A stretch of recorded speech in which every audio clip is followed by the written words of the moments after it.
రీసెంట్‌గా నా వర్క్‌షాప్‌కి అటెండ్ అవుతున్న వాళ్ళలో సాఫ్ట్‌వేర్ ఇంజినీర్స్ ఎక్కువగా ఉన్నారు. ఎట్ ద సేమ్ టైమ్ నాకు కాల్స్ చేస్తున్న వాళ్ళు గూడా ఎక్కువగా సాఫ్ట్‌వేర్ ఇంజినీర్సే ఉన్నారు. సో, ప్రతి 10 మందిలో కనీసం 6, 7 వాళ్ళ సాలరీస్ అబోవ్ 1.5 లాక్. అయినా సరే సేవింగ్స్ లేవు. ఎంతొస్తున్నా సరిపోవట్లేదు. మొత్తం ఈఎంఐల ట్రాప్‌లోనే ఇరుక్కుంటున్నారు. మిడిల్ క్లాస్‌లో బాగా సంపాదిస్తున్నా సరే ఫైనాన్షియల్‌గా సెటిల్ అవ్వట్లేదు. బాగా ఇబ్బందవుతుంది. అదే 30, 40 వేల సాలరీ వస్తున్న వాళ్ళేమో ప్రాపర్‌గా ఒక ప్లాన్ ప్రకారం ఒక ప్లాట్ కొంటున్నారు. సొంత ఇల్లు ఉంది. చిన్న వెహికల్ ఉంది. హ్యాపీగా ఫ్యామిలీతో ఉండగలుగుతున్నారు. 1,00,000, 2,00,000, 3,00,000 సాలరీ వస్తున్న ఇల్లేమో ఈఎంఐలనే ఉంటుంది. కారు ఈఎంఐలనే ఉంటుంది. క్రెడిట్ కార్డ్‌ల ట్రాప్‌లో ఇరుక్కుంటున్నారు. పర్సనల్ లోన్స్ చాలా ఉంటున్నాయి. ఎందుకిలా? దీనికి ఒక చిన్న స్టోరీ చెప్తా. రాము, సోము అని ఒక ఇద్దరు ఫ్రెండ్స్ ఉండేవాళ్ళు. రాము అనే అతను ఒక చేపల కోల్డ్ స్టోరేజ్ మెయింటైన్ చేస్తాడు. ఎవరైతే చేపలు పట్టుకొని వస్తారో వాళ్ళ దగ్గర కొని ఆ స్టోరేజ్లో పెట్టి వేరే కంట్రీస్కి ఎక్స్పోర్ట్ చేస్తూ ఉంటాడు. సోము ఏమో చేపలు పట్టే పని చేస్తాడు. వెళ్ళి సముద్రానికి వెళ్ళి చేపలు పట్టుకొని వస్తారు. సో వాళ్ళు తెచ్చినవి అన్నీ కూడా రాము దగ్గర అమ్మేస్తూ ఉంటాడు. రాము పిల్లలు ఒక మంచి పెద్ద ప్రైవేట్ స్కూల్లో పెద్ద కారులో వెళ్తూ ఉంటారు. రాముకు ఒక పెద్ద బిల్డింగ్ ఉంది. ఎందుకంటే ఒక 10-15 సంవత్సరాలు చాలా బిజినెస్ని డెవలప్ చేసుకుంటూ వచ్చాడు. విషయం ఏంటంటే సోము లాగానే రాము కూడా ఒకప్పుడు చేపలు పట్టుకునే వ్యక్తే. నెమ్మదిగా ప్లాన్ చేసుకుంటూ రాము సక్సెస్ అయ్యాడు. ఒక బిజినెస్ మ్యాన్ అయ్యాడు. ఒక 5-6 కోల్డ్ స్టోరేజ్లు ఉన్నాయి. సిటీలోనే ఒక మంచి కాస్ట్లీ ఏరియాలో పెద్ద బిల్డింగ్ ఉంది. 4-5 కార్లు ఉన్నాయి. ఆ పిల్లల్ని బాగా మంచి స్కూల్లో చదివిపిస్తున్నాడు. సోము విషయానికి వచ్చేవారికి ఆ 10 నెలల క్రితం ఎట్లుందో అంతే ఉంది. ఇద్దరు పిల్లలు. ఆ పిల్లలు ఏదో ఇంటి దగ్గర ఉన్న ఒక చిన్న స్కూల్లో వెళ్తున్నారు. పెద్ద క్వాలిటీ ఎడ్యుకేషన్ లేదు. క్వాలిటీ ఫుడ్ కూడా పెద్దగా ఏమి ఉండదు. వస్తుంది ఆడికాడికే సరిపోతుంది. ఒక రూపాయి కూడా మిగలట్లేదు. భవిష్యత్తులో పిల్లల చదువుకు పెద్దగా ఇంతవరకు ఎంత ఉంటుందో తెలియదు.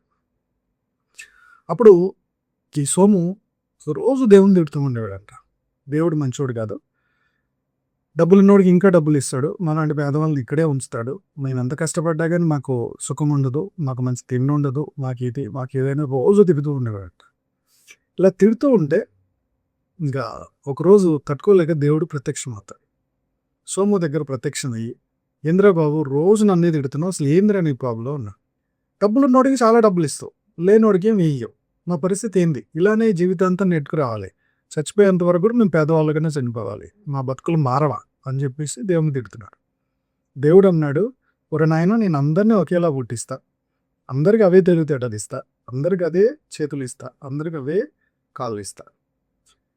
దాన్ని వాడుకొని నువ్వు లైఫ్లో సెటిల్ అవ్వడం అనేది నీ చేతిలో పని. అంతే తప్పితే నన్ను తిట్టొద్దు, నన్ను బదనం చేయొద్దు అని చెప్పేసి దేవుడు అన్నాడు. లేదు నువ్వు చాలా పక్షపాతివి, నువ్వు అలాంటివాడివి, నువ్వు ఇలాంటివాడివి అని దేవుడు అంటే ఓ అమ్మ నీ బాధని భరించలేకపోతున్నాను, నీకు ఏం కావాలో చెప్పురా భయ్య. ఏమి లేదు, మా రాము ఉన్నాడు కదా, మా ఓనర్ రాము, వాడిని కూడా నా స్థాయికి తీసుకురా. వాడు కూడా మళ్ళీ చేపలు పట్టుకునేదాకా రావాలి. అంతకుమించి నాకేం అక్కర్లేదు. సరే నీ ఇష్టం అని చెప్పి తాదాస్తూ అన్నాడు. సో కట్ చేస్తే 2-3 డేస్లో ఏమైపోయింది, కోల్డ్ స్టోరేజ్లో ఫైర్ యాక్సిడెంట్ అయింది. అది మొత్తం లాస్ అయిపోయింది. అక్కడక్కడ ఇన్వెస్ట్మెంట్ కోసం తీసుకొచ్చి నేను ఉంటాయి కదా, ఇవన్నీ ఇల్లు లాగేసుకున్నారు, కారు లాగేసుకున్నారు. లాస్ట్ కట్టుబట్టలతో సహా రాము రోడ్డు మీదకి వచ్చేసాడు. సోము వచ్చి చూశాడు. ఇవన్నీ చూసి అమ్మయ్యా మా ఓనర్ కూడా మళ్ళీ రోడ్డు మీదకి వచ్చేసాడు అని హ్యాపీగా ఫీల్ అయ్యాడు. సో ఈ రాము సోము దగ్గరికి వచ్చాడు. నా పరిస్థితి మళ్ళీ చేయదాటిపోయింది, మళ్ళీ రోడ్డు మీదకి వచ్చేసాడు. ఈ ఏరియాలో ఉండడానికి ఏమన్నా చిన్న రూమ్ తెప్పిస్తావా అని చెప్పి అడిగాడు. దాందే ఉందని చెప్పి వాళ్ళ పక్కనే ఒక పోర్షన్ ఖాళీ ఉండి ఆ రూమ్ ఇప్పించాడు. ఓకే, ఆ నైట్ గడిచింది. పొద్దున్నే సోము చేపలు పట్టడానికి వెళ్తున్నాడు. అది చూసి రాము కూడా చేపలు పట్టడానికి నన్ను కూడా తీసుకెళ్ళు, ఒక నెట్ ఎదురుదన్నా నీ దగ్గర ఏమైనా ఎక్స్ట్రా ఉంటే ఇవ్వు అని చెప్పేసి ఆ నెట్ తీసుకొని సోముతో పాటు రాము వెళ్ళాడు. సోము చేపల వలేసి వెయిట్ చేస్తున్నాడు. రాము అసలు చేపలు ఎక్కువ ఎక్కడ ఉంటాయో అబ్జర్వ్ చేసి అక్కడ వలేసాడు. సాయంత్రానికి ఇద్దరు చేపలు పట్టుకొని వచ్చారు. మార్కెట్కి వచ్చారు. అవి అమ్మేశారు. అమ్మేస్తే చెరి 300 వచ్చాయి. ఈ 300లో రాము ఏం చేశాడంటే ఒక 100 రూపాయలు చపాతీలు, పప్పు ఇలాంటి 100 రూపాయలు నలుగురు తినడానికి, ఫ్యామిలీ తినడానికి ఏముందో అవి పట్టుకొని వచ్చాడు. మిగిలిన 200 పక్కకు పెట్టాడు. సోము ఏం చేశాడు, ఆ 300లతో బిర్యానీ, పిల్లలకి కావాల్సింది ఏదో మొత్తం 300 సామాన్ పట్టుకొని వచ్చుకున్నాడు. తెల్లారి మళ్ళీ సోము చేపలు పట్టడానికి వెళ్తూ రాముని పిలిచాడు. రాము వెళ్దామా అని. ఒక 2 నిమిషాలు ఆగానే ఆ ఏరియాలో ఖాళీగా కూర్చున్న ఒక ఇద్దరు యంగ్ పీపుల్ని, బాస్ నాకు ఒక 4 గంటలు మీరు పనికొస్తారా, మీకు ఒక 100 రూపాయలు ఇస్తాను అని చెప్పేసి వాళ్ళని మాట్లాడుకున్నాడు. 2 ఎక్స్ట్రా నీట్లు ఉంటే అవి తీసుకెళ్ళి ఆ ఇద్దరు ప్లస్ రాము చేపలున్న ఏరియాలో వాళ్ళు వేసుకొని కూర్చున్నారు. సోము మాత్రం అక్కడే.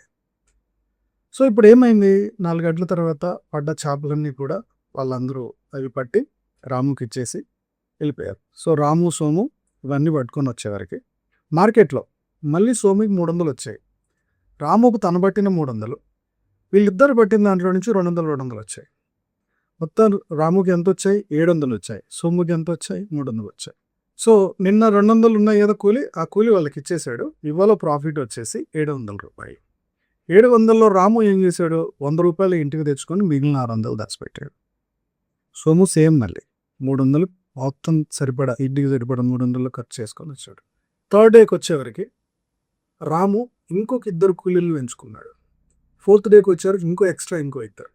ఇలా పోతూ ఉంటే ఎంత డబ్బులు వచ్చినా రాము ఏమో సేమ్ అదే కన్సిస్టెన్సీ ఆ 100 రూపాయల్లోనే మెయింటైన్ చేసుకుంటూ వస్తున్నాడు. మిగిలిందంతా రీఇన్వెస్ట్ చేసుకుంటూ వెళ్తున్నాడు. పొదుపు చేసుకుంటూ రీఇన్వెస్ట్ చేసుకుంటూ వెళ్తున్నాడు. ఇలా మళ్ళీ 2-3 ఇయర్స్కి వచ్చేవరకు రాము మళ్ళీ బిజినెస్ మ్యాన్ అయ్యారు. మళ్ళీ కోల్డ్ స్టోరేజ్ రిపేర్ చేయించుకోగలిగాడు. మళ్ళీ తన ఇల్లు ఇడిపించుకోగలిగాడు. మళ్ళీ పాత లైఫ్ వచ్చేసింది. పిల్లల్ని మంచిగా సెటిల్ చేసుకోగలిగాడు. కానీ సోము సేమ్ అదే పరిస్థితి ఉంది. సో ఇక్కడ నేను చెప్పదలుచుకున్న పాయింట్ ఏంటంటే, మనం డబ్బు సంపాదించడం, బాగుపడడం అనేది మన బుర్రలోనే ఉంటుంది. నీకు 1,00,000 రూపాయలు వస్తే 1,00,000 రూపాయలు ఈఎంఐ ప్లాన్ చేసుకుంటూ పోతావు. 1,50,000 నెక్స్ట్ మంత్ ఇంకొక 50,000 శాలరీ పెరుగుతుందంటే దానికి ఆల్రెడీ అప్పు చేసుకుని ఇంకొక పర్సనల్ లోన్ తీసుకుని రెడీగా ఉంటాం. ఇలా జీవితాంతం ఈఎంఐ ట్రాప్లోనో లేకపోతే అప్పుల ట్రాప్లోనో లేకపోతే లైఫ్ స్టైల్ని పెంచుకుంటూ పోతూ ఉంటే మన లైఫ్ అంతా అక్కడే ఉంటుంది. నేను ఇందాక 10 మందిలో 6 అన్నాను కదా, ఈ 6 పీపుల్ పరిస్థితి ఇలానే ఉంటుంది. అదే సాఫ్ట్వేర్ ఇంజనీర్లో 40% పీపుల్ని చూశాను. వాళ్ళ సాఫ్ట్వేర్ జాబ్ స్టార్ట్ అయినప్పుడు వాళ్ళకి 30,000 నుంచి 70,000 జీతం వస్తున్నప్పుడు 10,000 20,000 తోటి లైఫ్ను అలానే ఉంచి మిగిలిన 50,000 సేవ్ చేసుకుంటూ వచ్చారు. ఇలా ఒక స్టేజ్కి వచ్చిన తర్వాత ఆ ఏదైతే సేవ్ అయిన అమౌంట్ ఉందో దాని మీద రిటర్న్స్ వస్తున్నప్పుడు అప్పుడు లైఫ్ని ఎంజాయ్ చేయడం స్టార్ట్ చేశారు. ఎప్పుడు కూడా గుర్తుపెట్టుకోండి, కెరీర్ కొత్తలో ముందు సేవ్ చేయి. 1,00,00,000 రూపాయలు సేవ్ చేయి. లేదా నీ శాలరీ బాగుందా, ఒక 2-3 కోట్లు సేవ్ చేయి. వాటిని ఎస్డబ్ల్యూపీలో ఉంచు. దాని మీద నెలకు ఒక 12% రిటర్న్ వచ్చింది. 1,00,00,000 రూపాయలకి 1,00,000 వస్తుందా, 1,00,000ని ఎంజాయ్ చేయి. మిగిలిన శాలరీని సేవ్ చేయి.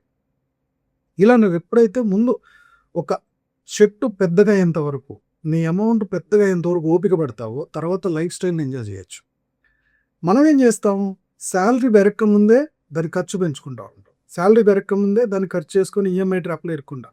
ఆ ఈఎంఐ తీరంగానే ఇంకొక లోన్, అది తీరుతుందో లేదో ఇంకొక లోన్, ఇలా ట్రాప్లోనే వెళ్ళిపోతామంటే ఇంకెప్పటికి మనం ధనవంతులు అవుతాం. సో కొద్దిగా ఆలోచించు, డబ్బు ఎక్కడ పోతుంది, దేనికి ఖర్చు చేస్తున్నావు, ఈఎంఐ లేకుండా బతకలేమా, లైఫ్ స్టైల్ ఎవరో చూస్తున్నారని చెప్పేసి పెద్ద పెద్ద కార్లు కొనాలా, పెద్ద పెద్ద ఇల్లు కొనాలా, డ్రెస్సులు అన్నీ బ్రాండెడే కావాలా, ఐఫోన్ లేకపోతే బతకలేమా? ఓకే, ఇవన్నీ ఆలోచించుకొని ఎవరి దగ్గర బడాయి చూపించుకోవాలని బ్యాంకు దగ్గర అప్పులు కలగవద్దు. నువ్వు బయట పెద్దగా అనిపించకపోయినా సరే వెనకాల నీ బ్యాంకులో డిపాజిట్లు చేసుకుంటున్నా లేదా నీ మ్యూచువల్ ఫండ్లో డిపాజిట్ చేస్తున్న అమౌంట్ ఒక రోజు నేను ధనవంతం చేస్తున్నా. సో ఈ లాజిక్ మిస్ అవ్వద్దు. సో చాలామంది ఈ లాజిక్ మిస్ అవుతున్నారు. ఫస్ట్ సేవ్ అండ్ ఇన్వెస్ట్, తర్వాత వచ్చిన రిటర్న్స్తో ఎంజాయ్ చేయి. ఇది నిన్ను ఫైనాన్షియల్గా హ్యాపీగా ఉంచుతుంది. లేదా లైఫ్ లాంగ్ ఈఎంఐ ట్రాప్లో స్ట్రగుల్ అవుతూనే ఉండాలి. నాకు మ్యూచువల్ ఫండ్స్ గురించి ఏం నాలెడ్జ్ లేదు.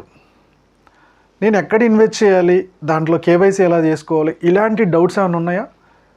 ఈ డౌట్స్ అన్నిటికి కూడా సింపుల్గా అసలు ఏ యాప్ లేకుండా మీకు ఆల్రెడీ మీ ఫోన్లో ఉన్న ఫోన్పేతో కూడా మ్యూచువల్ ఫండ్స్లో ఎలా ఇన్వెస్ట్ చేసుకోవాలి అని ఒక చిన్న ఐడియాతోటి నేను ఒక మ్యూచువల్ ఫండ్ కోర్స్ తయారు చేశాను. చాలా తక్కువ రేట్ తోటి బేసిక్ నాలెడ్జ్ నుంచి మీకు పూర్తిగా ఇన్వెస్ట్మెంట్ చేసుకునేదాకా ఐడియా ఇచ్చాను.